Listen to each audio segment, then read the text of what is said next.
Hello, thanks for joining me as we do part two of my final volume of Master's End, the fan comic that I've been working on for a long time. This is volume 6. I did the first part in the previous video, and I'm not going to do any recapping here because I just did all the recapping in the last video. It took about half of the entire runtime, so we're just going to jump into this one, get going, and get through the rest of the story. So we ended with the team of Masters of the Universe heroes fighting the giant Titan monsters and defeating them, and then trying to save all the people from the village that got decimated.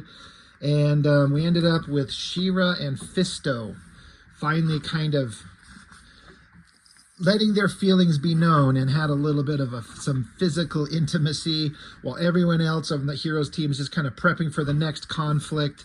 And we kind of got a backstory on Fisto and what his kind of history is like. And we were showing in my continuity of these characters why Fisto has the gauntlet, the arm that he's got that's diseased and rotting underneath it, but She-Ra was able to heal it, kind of fix him, put him back together, and make him kind of whole again.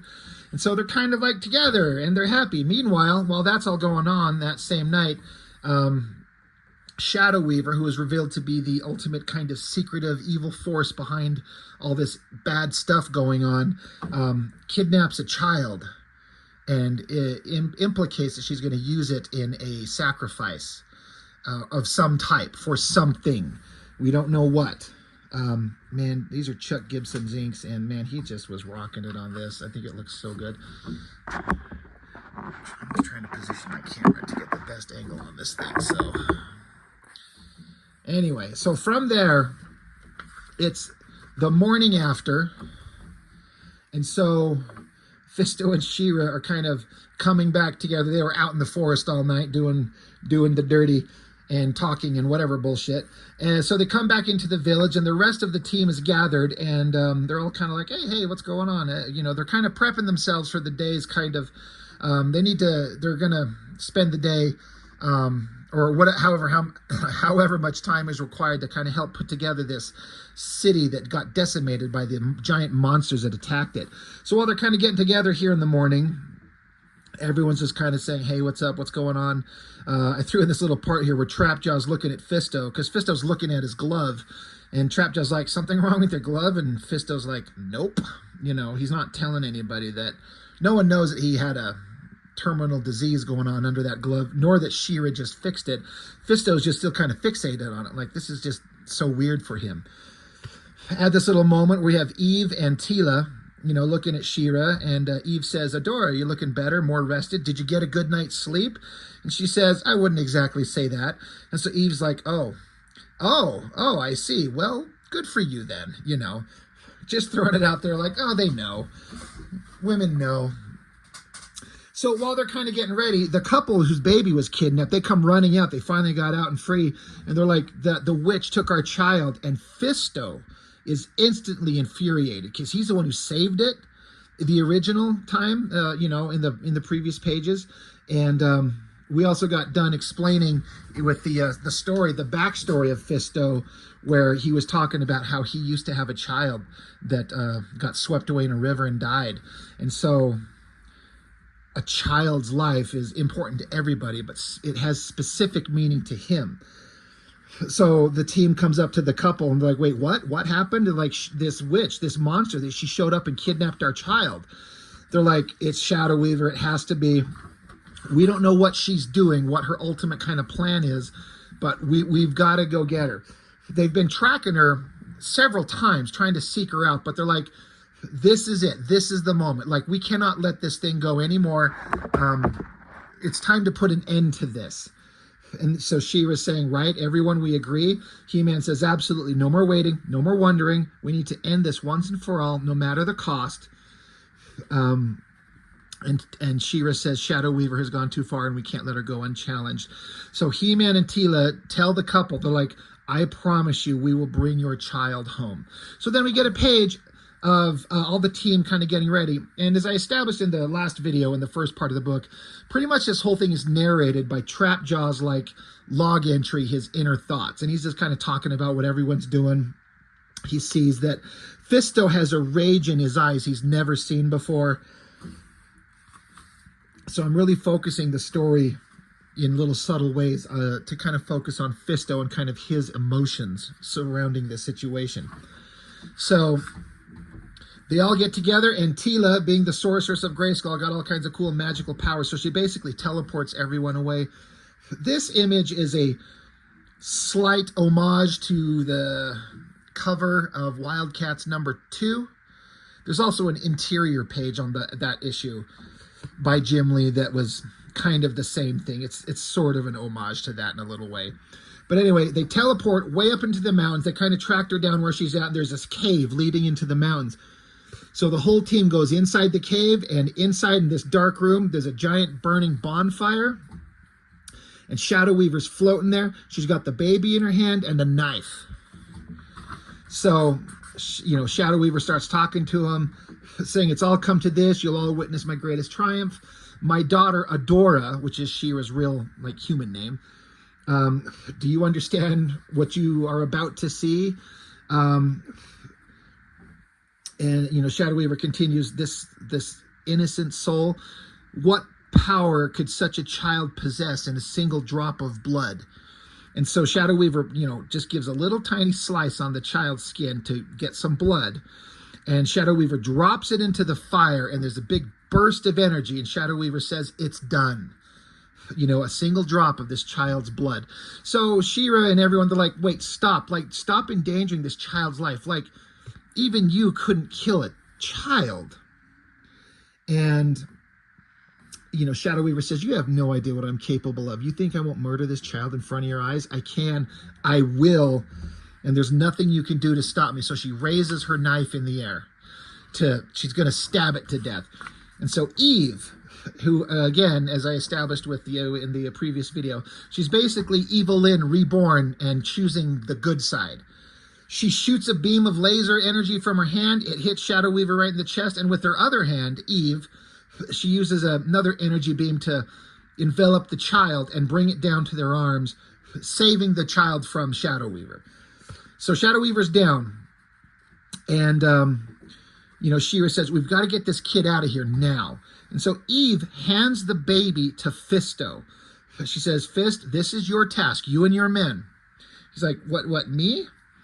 He's like, "We're here, we're ready to fight and to put an end to this." And She-Ra says, "Fist, this boy needs you again." And I have Fisto kind of looking down at the baby. He's just kind of quietly saying to himself here, he says, "Hey, little guy." You know, kind of the implication that Fisto's good with kids and he likes the baby. And, you know, he's a good guy. So She-Ra says, "Look, Shadow Weaver is about to unleash something. I can't imagine what this is, but you and your team are the best option to get this child back to his family." Fist says, "I understand. I just hate stepping out on a fight, but we'll take care of him. I promise." And She-Ra says, "I know." And so Fisto says, "Be careful. Come back." And She-Ra says, "I will." And they kiss. And they kiss right in front of everyone. This is kind of like the first time anyone gets any implication of this. I even tried to put this look on Jitsu's face right here of an almost like, he's kind of happy to see it. Almost like a, you know, Jitsu's not what everyone thought that he was. But you have Fisto carrying the baby. You got Trapjaw, Strong Arm, Jitsu. They're all taken to get the kid out of there. So now you're left with Tila, who's the new sorceress, He-Man, and She-Ra, and Eve. The most powerful ones. The four of them against Shadow Weaver. This shouldn't be a problem. Shadow Weaver's picking herself up off the ground and says, "Impressive. All right, you know. All right, let's go." So Shadow Weaver calls into the dark, and she says, "Come, my beast. Your time has arrived. Show these fools who you really are. Kill them." So it's Beastman. And so Beastman comes out of the dark and he says, "He-Man first." He-Man says, "Stand aside, everyone. I can deal with this." So Beastman just dives at He-Man there, charges at him, tackles him hard, and they tumble down the opening to the tunnel that led to the cave. And He-Man says, "I'll take care of this. You two, well, you three." Yeah, I actually goofed up. I said you two stop here, but the three girls are still left. But He-Man says, you two stop her. Beastman says, I'm going to kill you. And He-Man says, try your best, Beastman. So they tumble down the tunnel. So now Teela, Eve, and She-Ra against Shadow Weaver. So then Shadow Weaver says, it's almost time, a matter of moments. But while we wait, and then we get a shot of the team, Fisto and his team carrying the baby. They're a long distance, like they've gotten out the tunnel quite a distance. Shadow Weaver, back to her, she says, a taste of what's to come. And then she just blows a massive hole in the side of the mountain where they all were. And then the Fisto and his team are down here, and they're looking off in the distance like, what the hell? You see that Teela has put an energy field around them, protecting her and She-Ra and Eve. Meanwhile, we get exploding rocks and rubble. He-Man and Beastman are being blown away, far away. And then, so the girls are okay. And they're like, good try, Shadow Weaver, but we're not gone. We're still here. Beastman and He-Man are kind of picking themselves up out of the rock. He-Man's a little dazed. Beastman, ready to go. Shadow Weaver says, indeed, you were quick to react, child sorceress. So Teela dives at Shadow Weaver. She says, I am no child. The powers of Grayskull are more than you can understand. I can stop you. Shadow Weaver says, true, I can sense the immense power within you, unlike any sorceress before. So I will remove you from the playing field before you can do anything. So Shadow Weaver flies into the air, grabs onto Teela, and pushes her away from the spot that they were at. So now it's down to She-Ra and Eve. They're like, well, it's just us. What could she possibly have planned? Meanwhile, cutting back to He-Man and Beastman. He-Man is just unleashing all his fury onto Beastman's unleashing all his fury onto He-Man, just slicing at him, cutting across his face, across his eyes. Beastman says, fight me, He-Man, fight back. So He-Man clocks Beastman right in the face really hard, and Beastman just keeps coming, slicing at him, saying, yes, like that, more. And then so Beastman just keeps ripping into He-Man, slicing him across the face multiple times, blood gushing everywhere. And then Beastman's jamming his claws into the side, like into the ribs of He-Man. Excuse me. Another page by Chuck Gibson. He gets several here of this fight. You'll see them as they come up. So yeah, Beastman just keeps slicing into He-Man there, just being violent and vicious. Beastman slices across He-Man's face. There's blood everywhere. So He-Man grabs onto Beastman's wrist and folds his arm back and snaps it, having a little bone protrude out, and then punches Beastman in the face hard. So He-Man's here kind of like bleeding out everywhere.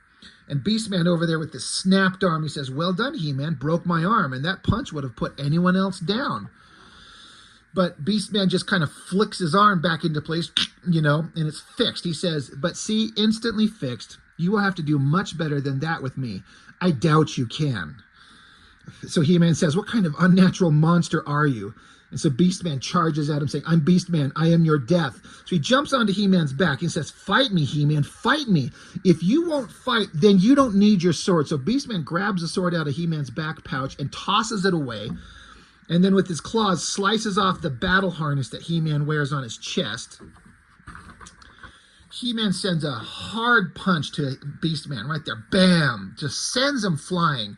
Again, that probably could have killed any other normal person. But, so Beastman's picking himself up, and he's saying to He-Man, why won't you use all your strength, He-Man? Why will you not stop me with everything you have? I cannot match your raw might. And He-Man says, I've done that before. I've killed before. I won't let that happen again. I won't become that man again. So Beastman says, yeah, Skeletor and what you did to Hordak and his warriors. Beastman says, that is the stuff of legends, He-Man, but you won't go that far again? A shame. That'll make this much easier for me because I promise I can kill you, and I will. Back to Shadow Weaver and Teela. They're, in an energy magic battle. And, Teela's saying, you can't defeat me. You're not that strong. Shadow Weaver says, I don't need to defeat you. I just need to distract you long enough to keep you from disrupting my plan. So a giant burst of energy between the two of them sends them both flying. Shadow Weaver hits the ground, Tila flies and hits up against a rock wall, knocks herself unconscious, and she's out.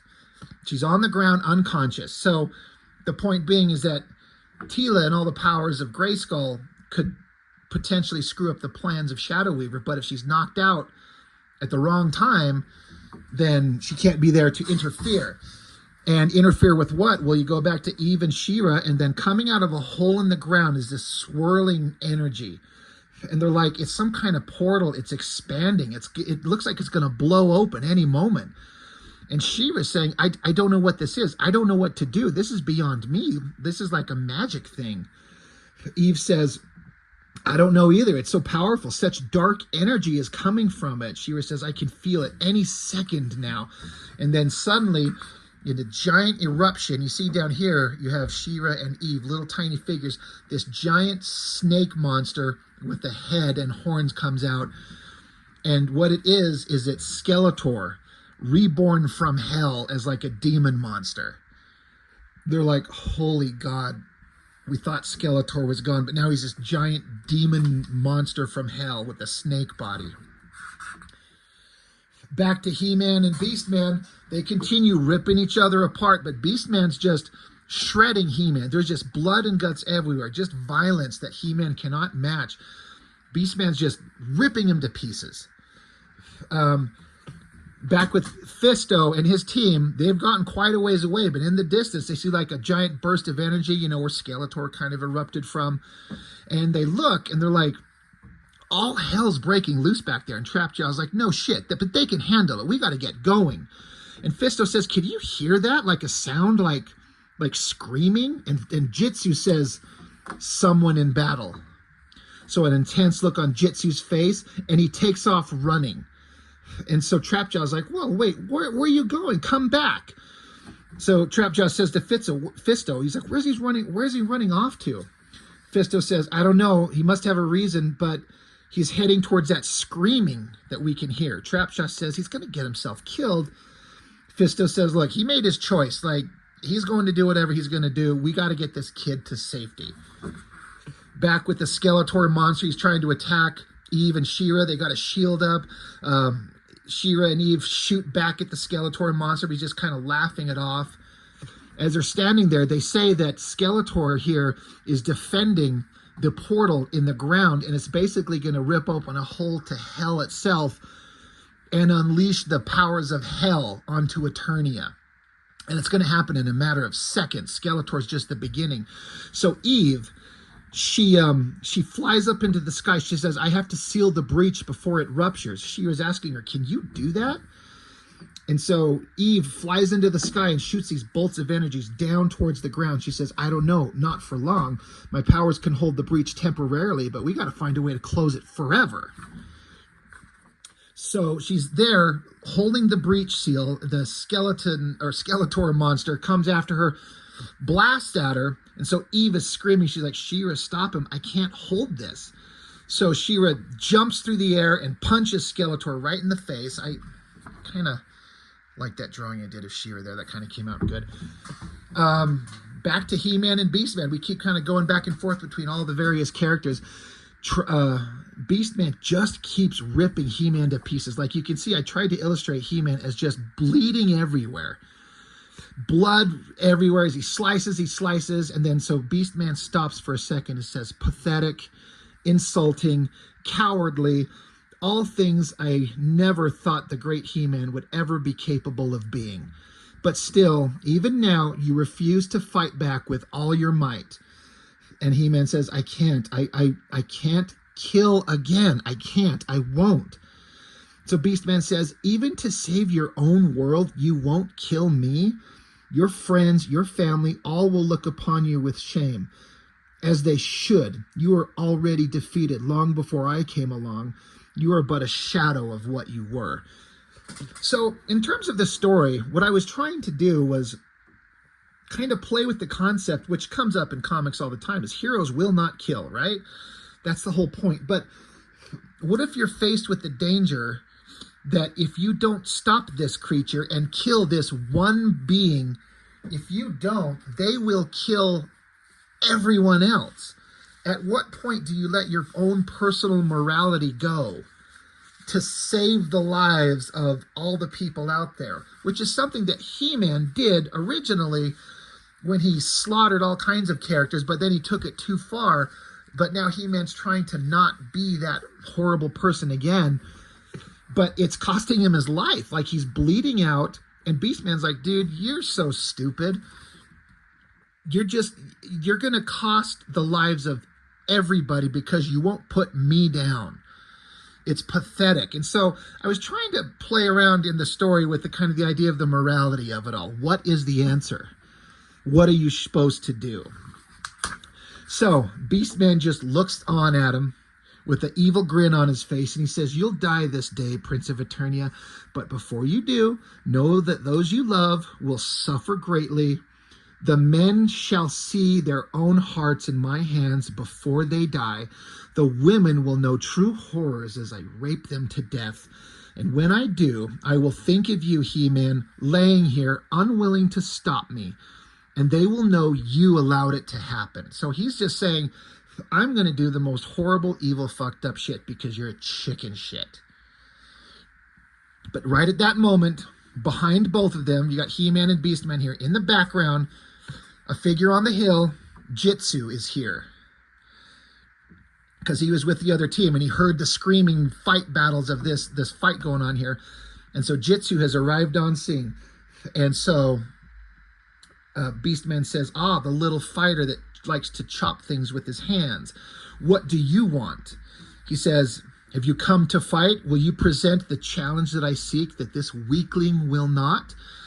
So Beastman kind of crawls around on all fours, and so Jitsu and Beastman kind of circle each other as Jitsu makes his way over to He-Man. Jitsu picks up He-Man, and He-Man's saying, he'll kill you. And Jitsu says, He-Man, your sister needs you. Go to her. I will deal with this. He-Man's like, you can't. And Jitsu just says, go now, go. So He-Man grabs his sword, again, just dripping blood everywhere. And so Beastman says, and how do you think you will stop me, little man? So Jitsu holds up, it's just like disguised as a little metal bracelet on his wrist. It's the weapon, the liquid metal weapon. It's been, I established, I don't think I mentioned it, that they call it the blood of Grayskull. And so that weapon starts forming around Jitsu's hand. And he just says that, you know, Beastman says, how are you going to stop me? And Jitsu says, the blood of Grayskull. So Beastman leaps at Jitsu. But before we get back to that, we cut back to Fisto, Trapjaw, and Strongarm. They're continuing trying to get the kid away, but Fisto stops. And, Trapjaw's like, Fist, what's going on? What's the holdup? That vortex is getting bigger. We got to get out of here. And Fisto says, I know. I can't, though. I have to go back. And so Fisto hands the baby to Trapjaw. He says, Trapjaw, you need to know that I trust you, and I'm trusting you to see this child delivered to the arms of its parents. Trapjaw says, what are you doing? What's going on?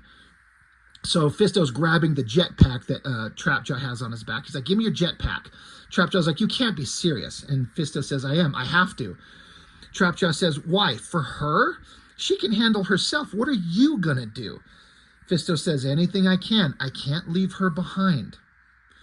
So Trapjaw says, you are out of your mind. This is pointless. There's nothing you can do. None of us can. So Fisto kind of angrily turns to Trapjaw and says, then you don't understand, do you? You don't get it. You have no idea what it means to care about someone more than yourself, do you? So Trapjaw just kind of quietly says, I don't understand what you hope to accomplish by going back there. So Fisto runs, he's running to take off. He says, I know you don't. Maybe one day you will. And the last thing Fisto says, he says, get that kid back home. I'm trusting you, Trapjaw. Don't let me down. And so Trapjaw's inner kind of, he's narrating the story. It says, and just like that, Fisto flew back to the battle, something I knew I would never do, and I wonder if I am just a coward. That's Trapjaw's inner thoughts. Cut back to the battle between Jitsu and Beastman. So Beastman's slicing down with his razor-sharp metal claws, and Jitsu's got his liquid metal weapon deflecting it, so there's sparks flying everywhere. Jitsu deflects more shots, and then Jitsu throws another like hand strike to the throat of Beastman. Bam! Which stops Beastman for a second. Beastman says, well struck, that would have killed any normal man. Already you do better than He-Man. But it's not nearly enough. So Jitsu's ripping his shirt off, and then this shot here where I have the liquid metal kind of forming from one hand to both hands. So now it's going to be covering both hands. And then we come to a page that old Chuck Gibson inked and just rocked the shit out of it. So I have Jitsu form 3-bladed claw weapons on each hand. That's an obvious, very specific homage to Wolverine from X-Men. But again, this liquid metal weapon can form any shape that he wants. So Beastman leaps at him, and Jitsu slices with his claws and cuts Beastman's arm off with his right hand, and then with the strong left-handed strike, rips out Beastman's guts. Blood and guts just flying everywhere. And then we get a big splash page, again inked by Chuck Gibson, where with a strong uppercut strike, Jitsu just rips the guts out of Beastman, just shreds him. Once again, this is inked by Chuck Gibson, and he made this page look so damn good. It's got kind of a classic kind of 90s Scott Williams inking style that I absolutely love, and it looks great. And it is a direct, specific homage to a panel from an issue of Uncanny X-Men that Jim Lee did where Wolverine was ripping the guts out of a fake Professor X. Very intentional. But Beastman, having his arm cut off and his guts ripped out twice, he's still standing and still talking. He says, Beastman saying, yes, nothing held back, as it should be. But Beastman picked up his severed arm and he's reattaching it. Beastman says, of course, I can simply put myself back together. You see, little man, you need to do better. So then Jitsu gets in a fighting stance and forms a single-bladed weapon out of one hand, and then in a quick, strong single strike, plunges it through his chest into Beastman's heart. And Beastman says, he's straight through my heart. Yes, should kill me, correct? But no, not enough. So Jitsu punches Beastman away. And then so Jitsu, once again, reforms a new weapon in his hands. He holds both his hands together, and it forms like a traditional kind of Japanese katana. And he holds the sword at the ready. And Beastman just comes charging. He says, a sword?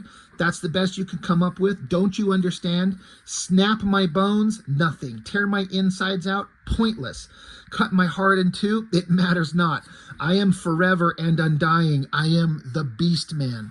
So then Jitsu, with just a quick kind of like multiple kind of slice shots, like slice, slice, boom, Beastman's arms, both of them are flying through the air. And then another quick couple of moves with the sword, slice, slice, slice, Beastman's head is off, flying through the air. This was kind of like me trying to do like an homage to the kind of animation style in Ninja Scroll, when Jubei would slice with the sword super fast and cut people's limbs off. That's what it was. So the idea is that with the sword, he just cuts Beastman's arms off and his head, severing his head from his body. And that put down Beastman. So Jitsu's just standing there, reforms his weapon back into just like a gauntlet thing on his hand with claws, and he picks up Beastman's head, looks at it silently, and walks off with the severed head. So my whole point in this was to give Jitsu a moment to be a fucking badass. He showed up on the scene, and He-Man's strength could have ripped Beastman to shreds if he was like a inhuman monster, if He-Man was. He could have ripped Beastman to pieces, but He-Man doesn't want to do that. Jitsu doesn't have any kind of moral conundrums like that. And he just showed up and understood the assignment, and with just superior skill, pieced together the solution to the problem, severed the head of Beastman, and then just takes the head away from the body. If the head's not on the body, even if he's unkillable, this Beastman, it still stopped him. And Jitsu did it without barely working up a sweat and didn't take a single injury to himself. I wanted Jitsu to be a fucking badass, and that was his moment. Back with Eve, she's still trying to hold the portal to hell closed, but she's like seconds away from collapsing. She's just screaming, it's too much power. I can't stop it. I can't hold it. She's got tears in her eyes. There's blood coming out of her nose and her mouth. She-Ra is still kind of trying to fend off the Skeletor demon. We get a couple of pages of fighting as She-Ra, the Skeletor demon slamming down at her. She's shooting at him. She socks him a hard uppercut. He slams down on the ground. We see the intense look in her eye. She-Ra's doing everything she can to stop this demon monster, but she's not getting anywhere. Meanwhile, we cut back to Fisto is still on his way, rocketing through the sky silently. Back with Trapjaw and Strongarm, they've arrived back in the village, and they give the baby back to the family and all the remaining villagers. And he's saying that, the narration from Trapjaw, he's saying, they thanked me, they cried and called me a hero. I don't know what to say to them. All I know is that I'm not a hero. I've never been. And for reasons I can't understand, I decide to run back to the fight just as Fisto had done. He says, I leave Strongarm to stay in town and orders him to guard the people there, and I leave. Why am I doing this? Maybe I need to prove something to myself. So now Trapjaw is on his way back to this big battle. Cut back to She-Ra. A big burst of energy sends her flying away from the demon Skeletor. She's on the ground, and She-Ra's just saying, it's too much. I can't do it. I don't know what to do. I can't stop the demon Skeletor. So She-Ra turns and she's saying to Eve, she's like, Eve, can you hear me? I don't know how to stop him. I can't beat him physically. So Eve says, She-Ra, I'm reaching out to both you and He-Man in a psychic wave. Both of you must use your swords. Impale Skeletor with both of your swords and call upon the power of Grayskull. That will end him and seal the breach. So She-Ra stands up. She's gathering herself up. She's like, I hear you. I understand. He-Man, my brother, I hope to gods you are nearby. And He-Man is on his way. He's still bleeding. He's shredded to pieces. But he says, I'm almost there, sister. Don't worry. You can count on me. I won't fail you. And She-Ra says, you never have, brother. Let's end this once and for all. And so she yells, Skeletor, you demon, turn and face the Princess of Power and all the might of Grayskull itself. So she's there. The demon Skeletor turns and looks at her. And then he just unleashes this huge swath of energy from his eyes. She tries to jump out of the way, but she kind of miscalculates, and it fries her one half of her body, her arm, her leg, her sword kind of is enveloped in the energy. And I was trying to show it that this kind of burned her skin down. And so in the next panel, you see basically one half of her body, her face, her chest, her leg, her arm, just burn marks. And she falls to the ground screaming in pain. Skeletor turns himself back to Eve. And Eve is just saying, this is it. This is the end. I can't hold on any longer. There's nothing more I can do. He-Man, he's there. He's holding his sword out. Cut back to She-Ra. She's lying on the ground, and Fisto shows up on scene. He lands there with her, and he yells, Adora! And she's like, what about the baby? And Fisto says, Trapjaw's handling it. Are you okay? She says, you shouldn't be here. It's too dangerous. You got to get out of here. Fist says, stop. I'm here and I'm not going anywhere. What's going on? How can I help? So she kind of points at the demon Skeletor. She says, we have to stop him. It's Skeletor. An opening to hell. Eve is holding it shut. We have to seal the breach. So she's kind of letting Fisto know what we have to do. Meanwhile, back with He-Man here. He's bleeding. He's holding his sword, and he's looking at the demon Skeletor, and he says, I never thought I'd see you again, and yet you return. He-Man says, I failed so much. I failed so many. One last time, by the power of Grayskull, die. Finally die. So he throws his sword, just chucks it, impales Skeletor in the back, just sends him kind of reeling, pausing his attack on Eve. And so He-Man says, Adora, it's up to you, because they have to impale Skeletor with both of the swords. So she was saying, let me up. I got to finish it. And Fisto's like, finish it? How? She says, my sword thrust into Skeletor like my brother. Fisto says, you could barely stand. You can't. She's trying to pick herself up. She says, I have to. So then Fisto sees her sword. It's lying on the ground. It's still glowing white hot from that energy blast. So Fisto picks it up with his gauntlet hand glove, He says, Adora, your sword is white hot. You can't hold it anyway. He says, but I can. I can hold the sword. It's as if I was meant to do this. So he turns to her. He says, I think I was meant to do this, to be here, to help you. I can do this, Adora. And she's like, don't, it's too dangerous. And he just looks down at her. I try to give a look of kind of calm in his eyes. He says, don't worry, princess. It'll be okay. I promise. So he flies off with the jetpack, and she kind of screams for him. Malcolm, he races towards the demon Skeletor. He's got the He-Man sword in his back. He's still reeling over. And so Fisto flies right in front of Skeletor's face, and Fisto just quietly says to himself, may the gods make me fast and accurate. He throws the sword. It impales Skeletor right in the chest. So Fisto yells, ha, die, you monster, die. And then in an instant, Skeletor unleashes with an I-beam, vaporizing Fisto down to his skeleton, like making it completely, without a doubt, he's dead. Like, he's done. It's him vaporized to his bones. The only thing that's still solid is his glove. Get a big shot of She-Ra screaming as she watched it happen, and then we see the glove falling from the sky. He-Man, Eve, Jitsu, and Trapjaw, both, or all of them, witnessed this. And they all have a look of shock on their face. We see Skeletor, energy pouring from his eyes, from everywhere. He arches back, he erupts into energy, and then he kind of just explodes into a pile of energy, rushes down into the portal to hell that seals itself shut behind him. Skeletor's gone, the portal to hell is sealed.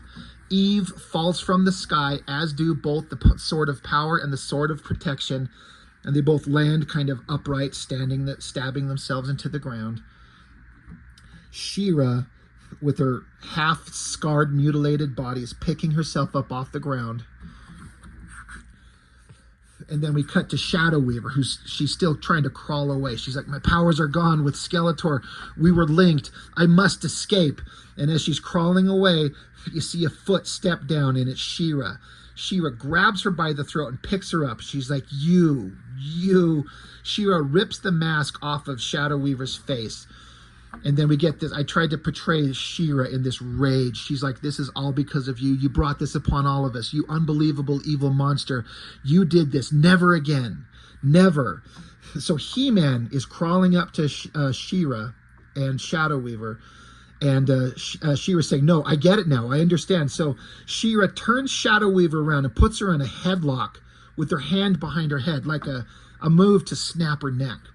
And She-Ra says to He-Man, she says, I understand you, brother, why you did what you did. You were right. You told me I should have ended my enemies' lives long ago before they did to me what they did to you. And I didn't listen. I didn't understand, but now I do. You were right all along. I'll snap her neck like she deserves. It's time for her to die. And Adora says, Adora, I was wrong. This won't change anything. Don't do this. He says, there's no coming back from this. Trust me. She says, do you think I care? If I would have done this years ago, none of this would have happened. Look at all she's done.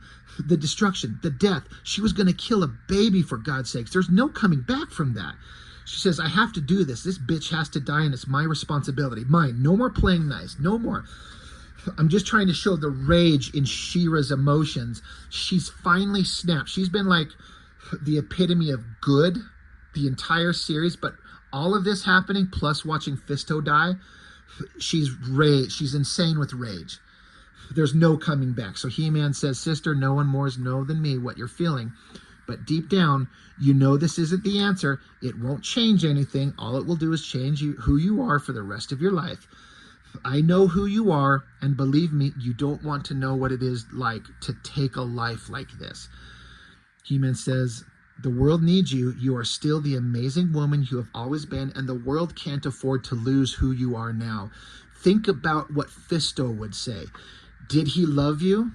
If you do this, would he still love you? She says, it doesn't matter anymore. He's gone. He's gone. She has to die. He-Man says, maybe she should, but we don't get to decide that. Not like this. So She-Ra just drops Shadow Weaver to the ground, and She-Ra just slumps to the ground, and she's just like, she killed him. He's dead. Referring to Fisto, of course. And He-Man says, I know, I'm sorry. Just remember that he cared more about you than his own life. That's a precious and rare thing. Honor that. Honor him. And He-Man continues saying to her, he says, I'm proud of you, sister. You're better than I ever was. You are stronger than me and wiser. Eternia needs warriors that are pure of heart. Don't ever give up on that. So he kind of gives her a final embrace. And then He-Man says to Trapjaw, he says, Trapjaw, I need you to look after her. I have to go find Teela. And Trapjaw says, we will, I swear to you, He-Man. And so then we get back into the Trapjaw narration. And I was kind of having fun with the story of Trapjaw's narration as he's trying to comprehend everything that he's just seen. He says, I've seen She-Ra be strong, angry, compassionate, but never overcome with sadness like this. Her tears fall, and I feel for her. I want to help ease her pain, but what can I do? Trapjaw says. You know, he continues saying in his own kind of inner kind of dialogue on his log entry. He says, she falls to the ground sobbing. How do I help her? Like Trapjaw, who's been nothing but this monster for his entire life, there's this injured, sad, sobbing woman that just needs comfort. He doesn't know what to do. So he just picks her up and holds her. And she says, he's gone, Trapjaw, he's gone. And he says, I know, Adora, I've got you, come on. The inner monologue from Trapjaw says, she turns to me for comfort. I don't know what to say, so I say nothing. It's probably for the best. Jitsu goes after the witch that tried to kill him once. She tells him to stay back. She threatens him. He shuts her up. He uses his liquid metal weapon to encase her head in metal to shut her up.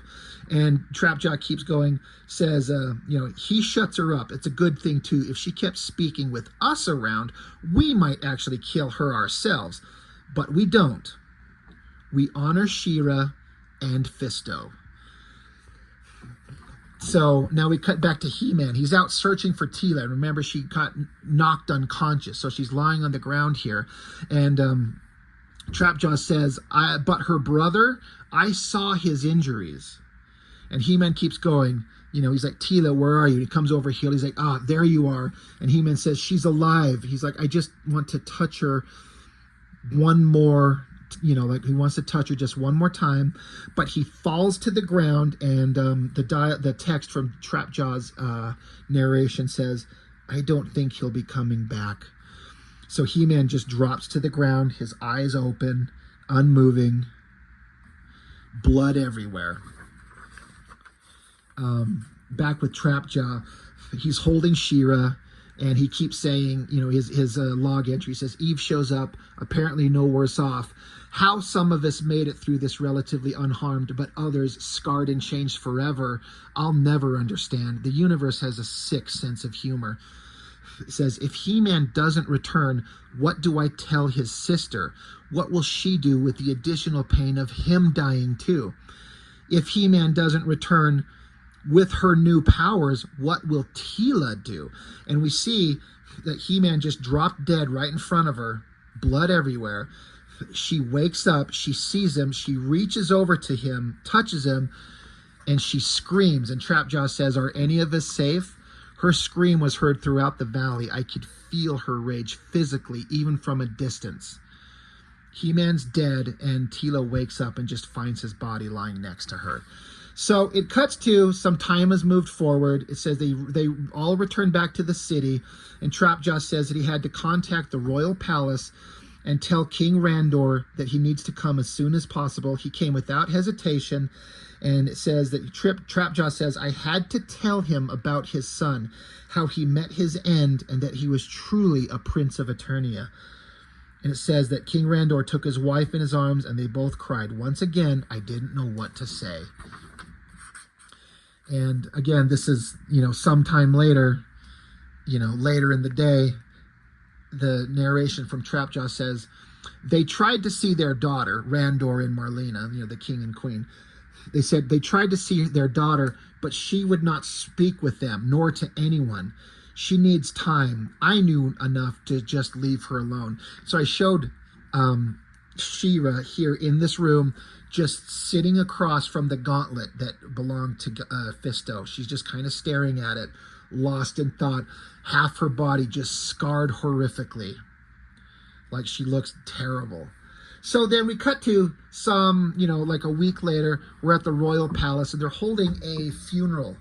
They built a monument to He-Man and all the people from Eternia came. A big funeral was held. I have in the narration that the king was angry because Teela had taken Adam's body to Grayskull without Randor's permission. He says he demanded that she return his body so he could lay it to rest in the family plot, but Teela won't hear of it. They never spoke to each other again after that. She-Ra didn't attend. That didn't help the situation either. So I have all the characters here at the funeral, but She-Ra is the only one who didn't come. So we have Eve talking to Trapjaw. She says She-Ra didn't come. Did she say why? Trapjaw says it was just too much. They had a strained relationship anyway, and I don't think she knows how to grieve the loss of both of them. So Eve says, well, what are you going to do when this is all done? Trapjaw says, we're returning home. There's a rebuilding that needs to be done. But after that, I kind of just want to disappear. Like Trapjaw is just expressing like he's just done with this. It's just all this insanity. So now we cut to a scene some days later.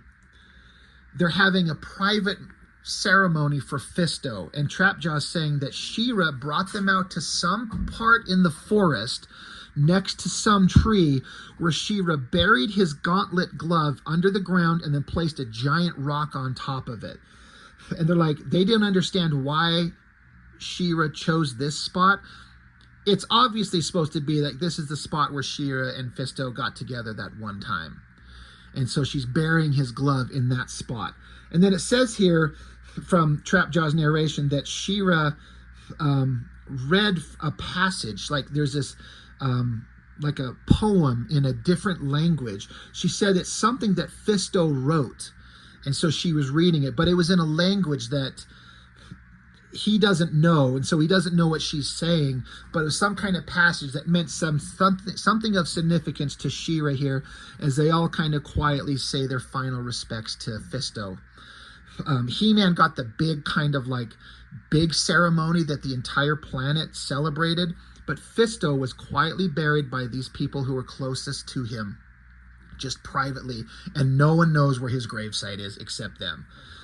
So Teela is opening a portal, taking Eve and She-Ra back to Grayskull.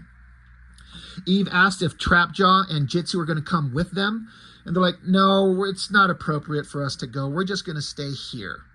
So they go back to Grayskull, and She-Ra, she's going into the healing waters, the same waters that healed Jitsu and He-Man, to kind of heal her body. Eve and Teela are talking. They're like, how is She-Ra doing? And it's like, she's quiet. She's not talking at all. So then Eve asks Teela, well, what about you? You lost He-Man. You lost the love of your life. How are you? And Teela just says, I'm managing. I'm trying to not think about it. So She-Ra just goes into the water, and they're asking, well, how long will she be in there? And Teela says that she'll be in there as long as needed. When she's ready, she'll return. So we just have She-Ra's half-burned body just falling into the healing waters. It's a magical thing. She can be in there for long stretches of time.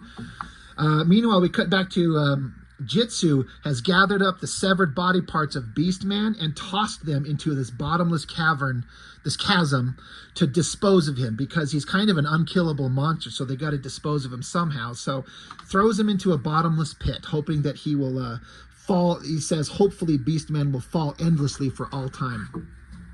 Now we're back inside Grayskull. We have Eve and Teela, and they're looking out. There's this kind of a secret magical room inside Grayskull. They're standing on this ledge, and out here is this like tower, and there's this little figure. It's a Shadow Weaver. She's out there. This is like a prison with no walls of anything but air surrounding her. She can't get off this little tower out in the middle of a void. So Eve is saying, King Randor wants her for his prisons. And Teela says, I don't care what he wants. She's staying here. So Eve says, it's not helping defying the king, Teela. His son's final resting place, his son's murderer. Doesn't Randor deserve justice for his family? Teela says, I'm not concerned about that. Adam belongs in Grayskull, and I'll keep Shadow Weaver here for as long as I see fit. So Eve, she teleports away. She's saying, very well, if you ever need me for anything, I'm here. Until next time, sorceress of Grayskull. So Tila just says, until then. So Eva's gone. She disappears. She vanishes. We get this intense look on Tila's face. So then Tila floats over to the tower that's holding Shadow Weaver. And Shadow Weaver's screaming at her. She's like, what do you intend to do with me? I have no powers, but I do have one thing. The satisfaction of knowing that you can never change what happened. What's done is done. He-Man is dead, and you can never change that. So Shadow Weaver's just taunting Tila. And so Tila magically manifests a little dagger behind her back. And then in a fit of uncontrolled narcissistic rage, Tila screams and stabs Shadow Weaver to death over and over and over. Just stab, stab, stab, stab, stab. One final plunge, and then Tila just stands there with blood all over her face, and the dead body of Shadow Weaver with the knife sticking out of her, and Tila just standing there looking on, just kind of existing in the horror of the moment. No text box necessary for me to over-explain what was going on.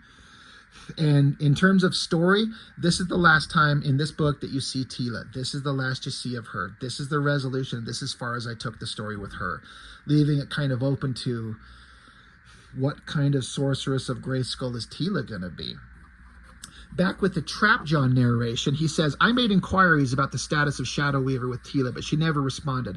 I don't think she ever will. I was told, however, that after several days, Adora emerged from the waters. Her physical body healed. So here comes She-Ra out of the waters, kind of silently looking up, and she's kind of touching her tummy. It says, apparently, she returned to Etheria, probably to be with her friends and to get away from the horrible things that happened to her here on Eternia. She surely changed forever. I don't expect that Jitsu or myself will ever see her again.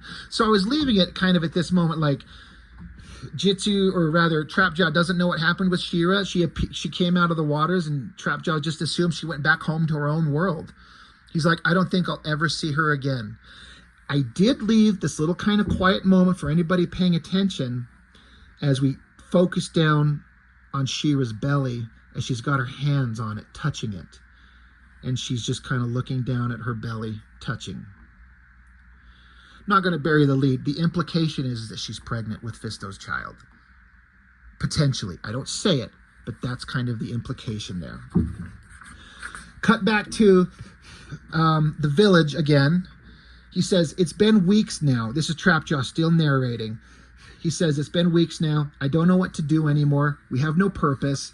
I end this log not knowing what to do with myself. Fist used to say, the future awaits. My future seems to consist of nothing. And then it says log entry end. So I was trying to put it in a very dour space for Trapjaw. He doesn't know what to do with himself anymore. He found himself a reason to kind of do something important, and that kind of died with Fisto.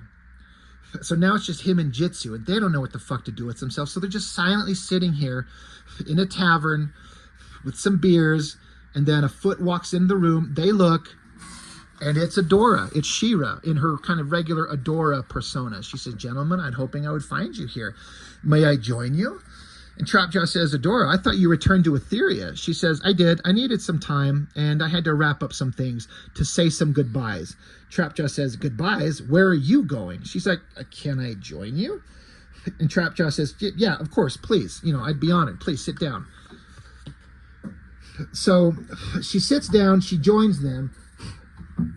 And she says, it's good to see both of you guys. How are you holding up?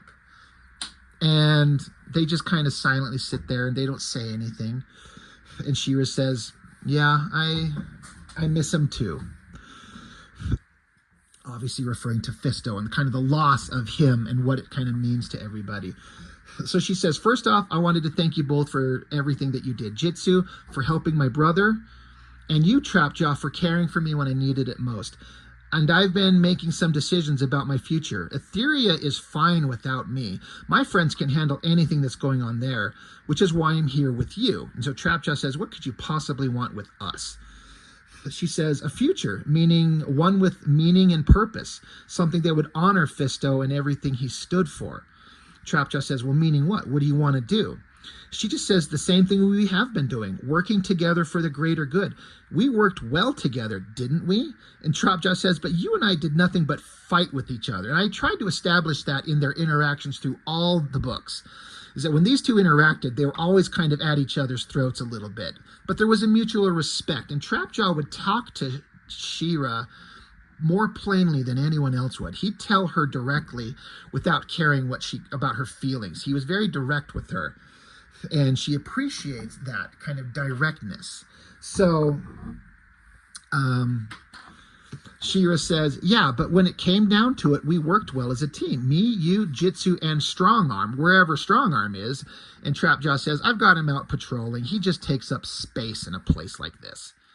So She-Ra says, all right, but do you see, though? Fist had a great idea. Rather than any of us doing things on our own, we combine our strengths and we help people that need us. Together, we are better. We can do so much more good together. Just like Fisto was doing with you. We can keep following that path.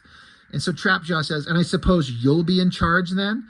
She says, no, I'm not expecting that. Honestly, this feels like it falls on you, Trapjaw, as the next most senior, experienced, original member of this team.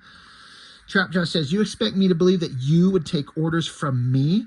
She says, we can find a way to make it work. He says, absolutely not. I know my limitations. I would just mess everything up. I can't do that. She says, we have an opportunity here, and I just want to be a part of it while we have the chance. What are you going to do instead? So Trapjaw says, we've talked about that. We just think it's done, and we're going to go our separate ways. There's nothing more for us to do now that Fist is gone. The gauntlets are no more. So she says, but it doesn't have to be that way. If you would be willing to follow me, I will lead us. And if you will trust me, we can find our futures together. Join me, Trapjaw. I think we all need each other. So Trapjaw just kind of hangs his head. He's like in a depression. He's like, I can't. It's over. It's just over. So She-Ra stands up and she says, okay, well, if you can't, then I wish you both good fortunes. I guess we will be looking for our destinies elsewhere. She says, good luck, my friends. I owe both of you. If you ever need me, you have but to ask.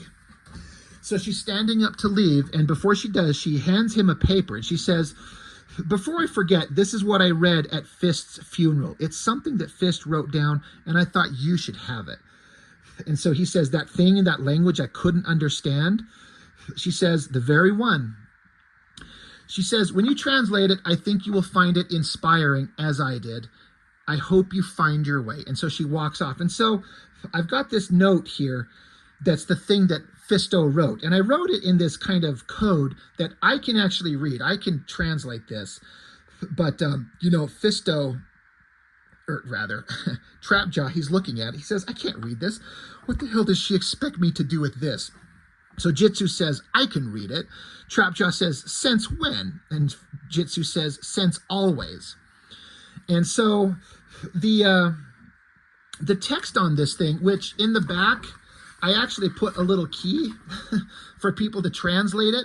I don't know that anyone has, because no one's ever wrote me back and says, hey, I know what that was. I know what you put. But it's like a poem, but it's just song lyrics. I'll read you the poem / song lyrics, and if you know what it is, you know what it is. It says, each night I go to bed, I pray the Lord my soul to keep. I'm not looking for forgiveness, but before I'm 6 foot deep. Lord, I've got to ask a favor, and I hope you understand that I've lived life to the fullest. Let this boy die like a man. Staring down a bullet, let me make my final stand. And so Jitsu, able to translate it, he says it's a simple passage, a warrior asking God to receive his soul before he dies, asking for understanding as he has done the best in his life and hopes to meet his death well in his final moments. And Trapjaw says, that sounds like Fist, all right. So Jitsu says, I agree with Adora. We should move forward together with her in charge. We should continue what Fisto set us upon. And then Jitsu continues saying, he says, our future is with her. So Trapjaw just looks at Jitsu, and then he stands up from the table and says, God damn it. So he walks to the door out into the rain. It's raining outside, and then She-Ra is still walking away in the rain. And Trapjaw just quietly, he says, Adora, wait. And then he just kind of stops and pauses. And then the last page here, it says, Adora. He's calling for her. And for anyone who was paying attention, not that it's hard, the final page here is the exact same page as the opening page of the book. And it's supposed to be, the opening page was supposed to be very dour. Like he's dreaming about standing in raining blood. There's death and destruction coming for them. They're not going to live. But here, it's Trapjaw himself, who's in a kind of a depressive, lost state. He has to force himself to his feet, and he calls for Adora. He calls for her, leaving it on, in theory, the idea as a hopeful future. He's reaching out one last time to try for the future. So he calls for her, and then we just have a bolt of lightning striking the sky, and it says, the future awaits. So then I have these splash pages to kind of give wrap-ups to each character. It says here, once one of the most feared men in all of Eternia, Trapjaw's journey from notorious villain to noble hero is complete. In the years to come, he continued to be a technological innovator, upgrading his mechanical components for himself and his team. He fought by She-Ra's side, following her lead, learning from her example, backing her up every step of the way. With Strongarm, it says, the mystery of who and what Strongarm was remains questions without answers. He continues to be controlled by Trapjaw's programming, a mindless machine with immense strength. The human mind, trapped within its computer brain, is still locked away, attempting to be free.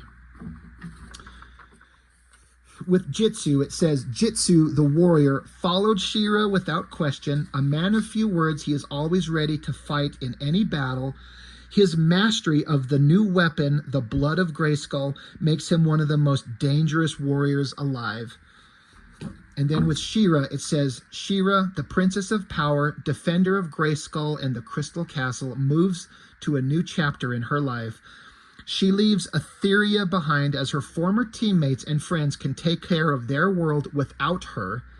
Now permanently on Eternia, her role as leader of the Gauntlets helps give her new meaning and purpose as she processes the loss of her brother and Fisto.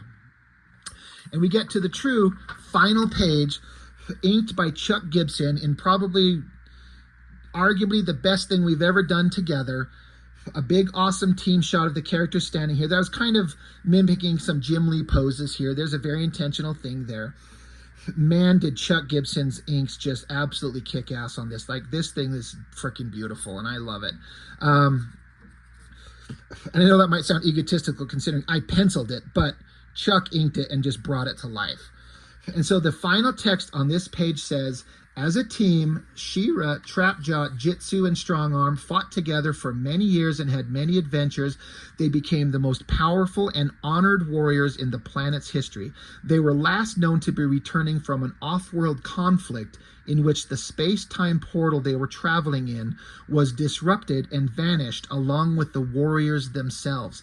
Their current whereabouts are unknown, but that is a story for another time. So that was me giving kind of a definitive end to this story and saying that they had years of adventures, but they were lost in space at some point, and no one knows where they ended up after a few years. And the reason I did that is because I kind of intend to pick up these stories in a different format, in a different kind of design to kind of continue their adventures, which is something that I'm working on. So that is the end of the story. The end of this, you know, I wanted to give a kind of a solid emotional wrap up to everybody. And I still had other story points I wanted to do, different things to add more to the story, but I just kept going. It's so big.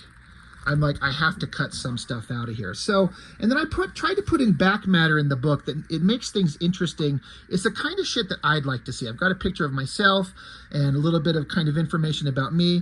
For those of you who joined my live streams and been part of the channel and the Discord for a while, you know, one of my best friends, Jessica here. I have some information about her here. She has helped me with story points. She wrote a chapter in the previous book. She's done pinups. She's one of my best friends, and anytime I had a story point that I kind of wanted to run by her, I would kind of get her kind of feedback on it. So she helped me guide the story. This is my friend Danielle. She did some art modeling for She-Ra. If you can see in this picture here, my friend Danielle, she's got a lot of muscle. She did some art modeling for several images of She-Ra here. This is my friend Richard McLean. He helped me with a lot of design stuff. He was the one who did the coloring on the cover. He put together like the design of these pages with this border and the sword and all the text. Like I provided him the pictures and the text. He formatted and made this whole thing kind of come together to look like it does. And then I got a picture of my boys here down at the bottom. My Leo and my Andrew, my kids, just a little tribute to them. And then so I've got a big kind of a double page thing here where I just kind of talk about what the story meant to me. Other elements to the story I wanted to put in here, how long I've been working on this, what it meant to me, and I thank some people. I thank my brother John, who drew big chunks of issues, volumes 1 through 3, to my friend Jessica, to my friend Danielle, to Richard, to my roommate Whitney, to my best friend Bobby, to Ink Master Chuck Gibson for helping out about 30 pages in this book, and then several people who were part of the Discord channel, Gayton, Mark, Nate, Courtney, Dan, Goodwin, several others. You guys have made the production of this book extremely fun, because I would live stream myself drawing these pages, sometimes 7 days a week. And I got to get to know a lot of people while I was live streaming the production of this book, and it was awesome. I do a big shout out to Chuck Gibson, talking about him. You know, he worked for Jim Lee. He was trained by Scott Williams, and he did some ink. So we throw together a couple of my favorite images, including this one. That's the first thing he ever did for me. He offered to do this for me for my birthday, not this year, but the previous year. And it's the first thing he ever inked for me, and I love it. And I keep the actual inked, you know, it's a printout, but I keep, you know, a framed version of this sitting next to me all the time to look at the cool digital ink work that he did on this.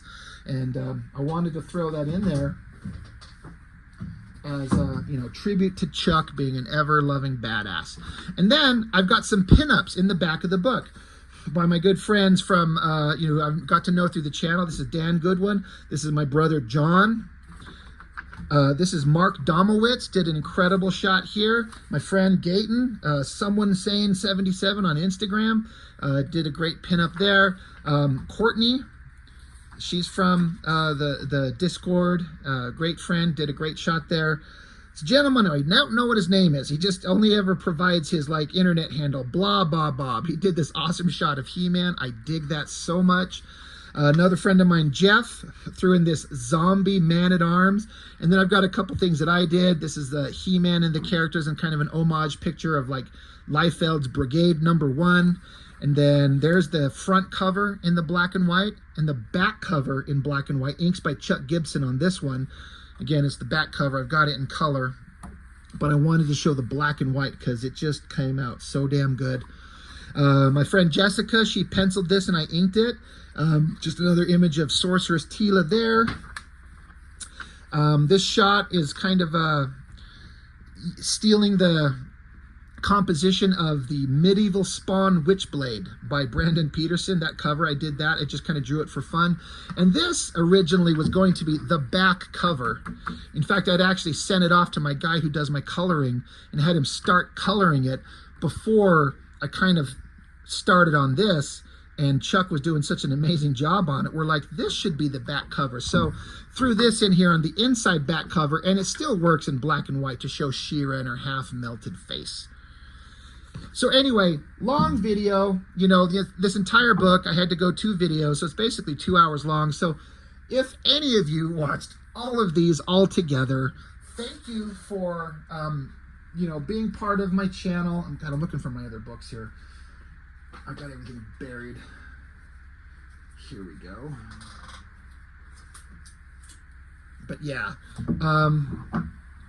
you know, for those of you who have been part of the channel for a long time and you were watching my creation of these things and been part of it, thanks for coming along the journey. If you've watched these videos in their entirety, I know they're long. You probably get sick of listening to my voice, but I'm proud of these books. They're not perfect by any means. I look at so much of the artwork and I'm like, what the hell was I doing? Especially towards the end of this one, I was getting so burned out and tired. There's so many panels in here I wish I could redo, but I just kept pushing to hit a deadline to get it ready for a convention that I was going to, which I made.